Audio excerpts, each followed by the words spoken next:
आज हम बिहार की मतदाता सूची में जो एक कह सकते हैं बड़ा फेरबदल हुआ है उस पर बात कर रहे हैं। अचानक से लगभग 6.5 लाख नाम लिस्ट से गायब। तो सवाल उठता है कि ये सिर्फ एक रूटीन सफाई है या इसके पीछे कोई और कहानी है। हमारे पास कुछ दस्तावेज हैं, रिपोर्ट्स हैं, तो आज समझने की कोशिश करते हैं कि ये विशेष गहन पुनरीक्षण यानी SIR आखिर है क्या भला, और इतने सारे नाम हटे क्यों, कैसे हटे, और हाँ, इस पर इतना सियासी बवाल क्यों मचा है। बिल्कुल। देखिए, ये प्रक्रिया जो है ये भारत निर्वाचन आयोग मतलब ECI ने शुरू की थी। जी। मकसद था बिहार की वोटर लिस्ट को अपडेट करना, जी। उसे दुरुस्त करना।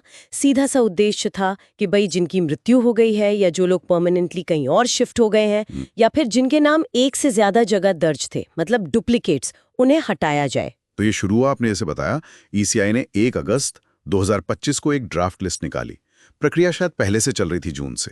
जी हाँ, 24 जून से प्रक्रिया चल रही थी और ये ड्राफ्ट लिस्ट ECI की वेबसाइट पर भी डाली गई और जो रिकॉग्नाइज्ड पॉलिटिकल पार्टीज हैं उन्हें भी दी गई। और तभी ये बात सामने आएगी, अरे कुल वोटर तो 7.89 करोड़ से घटकर 7.24 करोड़ रह गए। मतलब सीधा सीधा 65 लाख से ज्यादा नामों की कमी। 65 लाख, ये तो वाकई बहुत बहुत बड़ा आंकड़ा है। हाँ, ये संख्या काफी बड़ी है और ECI के हिसाब से इसके कारण भी दिए गए हैं।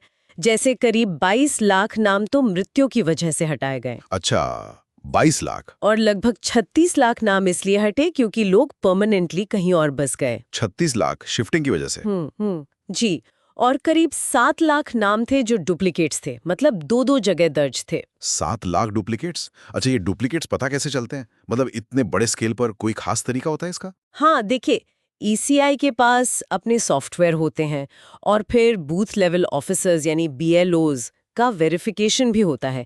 ये एक मिलीजुली प्रक्रिया है। सॉफ्टवेयर संभावित डुप्लीकेट्स को फ्लैग करता है, फिर जमीनी स्तर पर जांच होती है। पर हाँ, इतने बड़े पैमाने पर यह हमेशा एक चुनौती तो रहती ही है। समझ गया।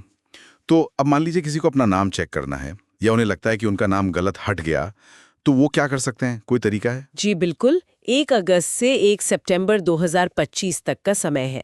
कोई भी नागरिक ड्राफ्ट लिस्ट देख सकता है और अगर कोई दावा या आपत्ति है तो वो दर्ज करा सकता है।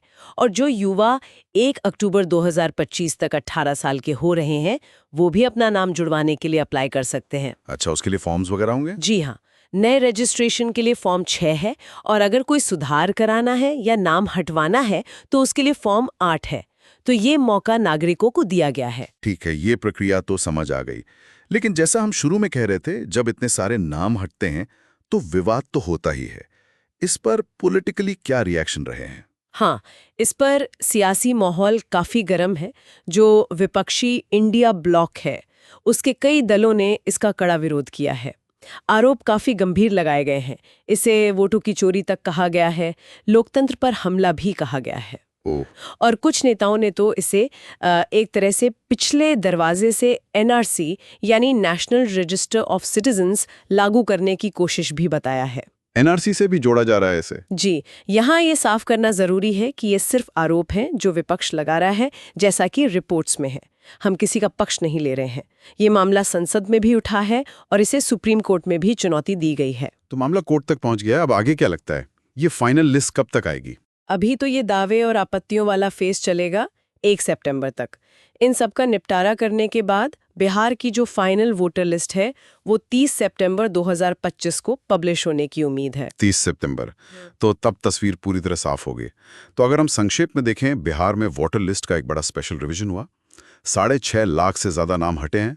ECI कारण बता रही है मौत, शिफ्टिंग, डुप्लीकेट्स। नागरिक दावे आपत्तियां दर्ज करा सकते हैं 1 सितंबर तक। लेकिन इस पूरी प्रक्रिया पर राजनीतिक घमासान मचा हुआ है। फाइनल लिस्ट आएगी सितंबर के आखिर में। भी दिखाती है कि एक सही एक्यूरेट वोटर लिस्ट कितनी जरूरी है किसी भी लोकतंत्र के लिए, और इतने बड़े बदलाव का असर आने वाले चुनावों पर क्या होगा ये देखना भी अहम होगा।